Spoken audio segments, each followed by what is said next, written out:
அப்படி கேளு. ரோசம் வரட்ட போச்சு. சரி, திருமணத்தை பொறுத்த வரைக்கும்ங்க இஸ்லாத்தினுடைய பார்வை உலகத்தினுடைய பார்வையிலிருந்து வித்தியாசமான பார்வை.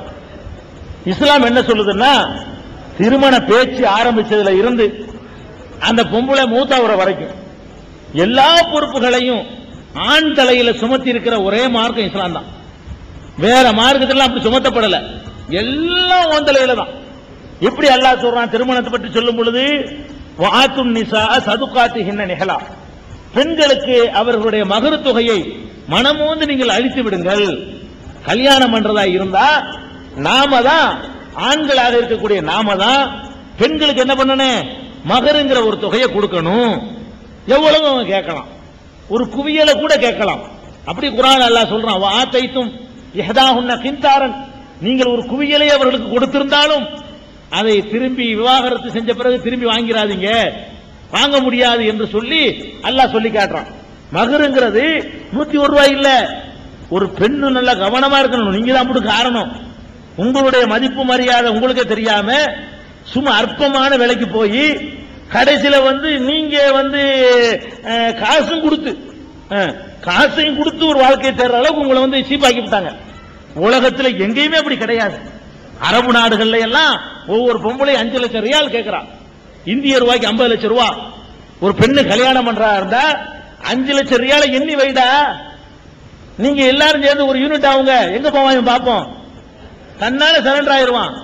நீங்க உங்களை சீப்பாக்கி கொள்றீர்கள், நீங்க வழிய போய் உங்களை நாசமாக்கிறீங்க. அரபு நாட்டில எல்லாம் 2 பொம்பளை பிள்ளை இருந்தா கோடீஸ்வரன், அந்த மாதிரி போயிட்டு இருக்கு நிலைமை. அப்ப இந்த மாதிரியான ஒரு அடிப்படையில் மகருன்னு கேளுங்க. நாளைக்கு எதிர்காலம் இருக்குது, நல்லது கெட்டது இருக்குது, உங்களுக்குள்ள இல்லற வாழ்க்கை பிடிக்காம போயிடும். அப்புறம் நீங்களும் அவங்கள பிரிந்து கொள்ள வேண்டிய நிலைமை வந்து போயிடும். அது மாதிரிலாம் வந்துச்சுன்னு சொன்னா உன்னுடைய எதிர்காலம் சந்தேகத்துக்குரியது ஆயிடக்கூடாது. உனக்குன்னு ஒரு செக்யூரிட்டி தொகை, மகருங்கிறது என்ன, அது ஒரு செக்யூரிட்டி பாதுகாப்பு தொகை. 10 லட்சம் ரூபாய்க்கு போ, நான் பாத்துக்கிறேன்.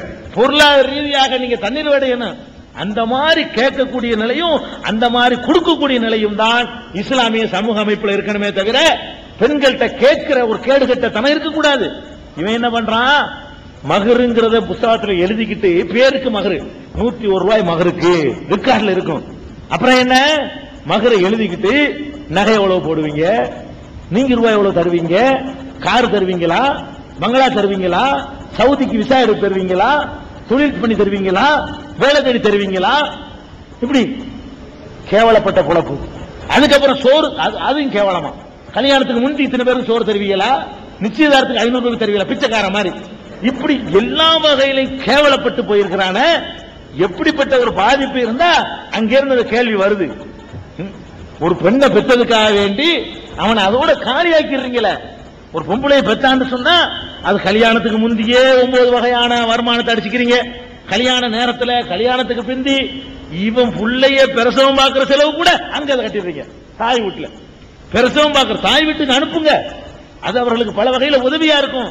அந்த செலவை நீங்க தானே எடுத்துக்கணும், அந்த பொறுப்பு உங்கள்கிட்ட இருக்கணும். இந்த 10,000 ரூபாய் செலவு பண்ணிக்க, நீங்க உங்க பெத்த அம்மாவோட இருந்தா நல்ல வசதியா இருக்கும். மாமியா குடும்பம் இந்த பிள்ளை 3 மாசத்துல பிள்ளை பத்திட்டு போயிருங்களாட்டி அது வேணாம், அனுப்புங்க தாய் வீட்டுக்கு. செலவு நீங்க தானே எடுத்துக்கணும், உங்க பிள்ளை தானே. அப்படி எல்லா வகையான சுமைகளையும் நம்ம மேல சுமத்தி இருக்குது. டிரெஸ் நீங்க கொடுக்கணும், ஆடை நீங்க கொடுக்கணும், எல்லா வசதியும் பண்ணி கொடுக்கணும். அப்படி எல்லாம் சுமத்தி இருக்கிற ஒரு மார்க்கத்துல இப்படி எங்க இருந்தோ கத்துக்கிட்டு கேவலமான ஒரு முறை பாருங்க. கண்ணீர் வடிக்க வேண்டியிருக்கு நாட்டில் நடக்கிற நடப்புகள், ஒழுக்க கேடுகள், விபச்சாரம், ஓடி போறது, எல்லாத்துக்கும் யாரு காரணம்? சிசுவுல கொலை, பெண் குழந்தை கழுத்து நடிச்சு பாருங்களா. ஜாகிலியா காலம் திரும்ப போதா இல்லையான்னு பாருங்க. இன்னமும் நீங்க திருந்தல, ஒவ்வொருத்தரும் பொம்பளை பிள்ளைய பெத்து உசுரோட புதைக்க போறான். அந்த நிலைமைக்கு நீங்க ஆளாக போறீங்க. அல்லாஹ் காப்பாத்தானே. இது பெரிய பாவம். இது இஸ்லாம் காட்டுற வழிமுறை இல்ல. பெண்கள்கிட்ட வாங்கக்கூடாது. விருந்து உள்பட நீங்க கல்யாண விருந்து அவன் தான் போடுறான். விருந்து உள்பட ஆண்களுக்கு தான் சுமத்தி இருக்கு இஸ்லாத்துல. வலிமா விருந்து இருக்குது, அது கூட ஆண் மகன் மீது சுமத்தப்பட்ட மார்க்கம் இது. பெண்களுக்கு எந்த செலவும் இல்லை கல்யாணத்துக்கு. அவளுடைய டிரெஸ் உள்பட, அவளுக்கு வேண்டிய டிரெஸ் உள்பட நீ எடுத்து கொடுக்கணும். நீ என்னடா உனக்கு டிரெஸ் எடுத்து கேட்கிற? ஏன்னா கோட் எடுத்தாங்க, சூட் எடுத்தாங்க, வாட்சி தாங்க, மோதிரம் தாங்க, செயின் தாங்க. சுப்ஹானல்லாஹ், என்ன தலையில மாத்தி விட்டீங்க. எல்லாத்தையும் மாத்தின மாதிரி இதையும் மாத்தி விட்டீங்களா? திருந்திக்கிறங்க. இந்த கேள்விக்கு பதில சொல்ல வேண்டியதில்லை. இதுல நீங்க விழிப்புணர்வு பெறணும். பெரிய பாதிப்பு உள்ளுக்குள்ள நீங்க 5-6 பொம்பளை பிள்ளை பெத்தா உங்களுக்கு தெரியும் என்ன அளவுல போகுது, மோசமா போயிட்டு இருக்கு நிலைமை. வேற 13